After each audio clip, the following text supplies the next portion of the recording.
आज आपण wheatgrass juice बनवणार आहोत. व्हीटग्रास म्हणजे गव्हाची अगदी लहान लहान जी रोपं असतात त्याला आपण व्हीटग्रास म्हणतो आहे. हा गहू मी कुंडीत लावलेला होता, तो मी काढून घेतला आणि 3-4 पाण्याने स्वच्छ धुवून घेतला. स्वच्छ धुतल्यामुळे त्याच्यामधली सगळी जी माती वगैरे आहे ती निघून जाते आणि स्वच्छ ही रोपं आपल्याला मिळतात.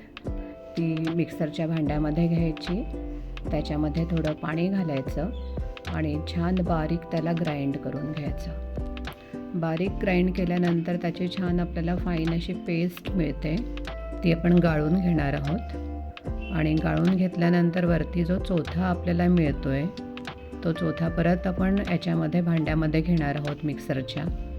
त्याच्यामध्ये थोडं परत पाणी घालायचं आणि परत एकदा त्याला मिक्सरमधनं काढून घ्यायचं, ग्राइंड करून घ्यायचं. म्हणजे सगळं त्याच्यामधलं जे एक्स्ट्रॅक्ट आहे ते आपल्या ज्यूसमध्ये आपल्याला मिळतं. हे ज्यूस रिच इन न्यूट्रिएंट्स आहे, डायजेशनला सपोर्ट करणारे आहे, इम्युनिटीला बूस्ट करणारे आहे आणि हाय इन क्लोरोफिल असल्यामुळे डिटॉक्सिफिकेशन करण्याससुद्धा मदत करत असतं. आणि ज्यूस आपण सकाळी अंशापोटी ब्रेकफास्टच्या आधी घेऊ शकतो. आणि ज्यांना ज्यूस घ्यायची सवय नसेल त्यांनी सुरुवातीला अगदी कमी प्रमाणात ज्यूस घ्यावं आणि नंतर हळूहळू करून त्याचं प्रमाण तुम्ही वाढवू शकता.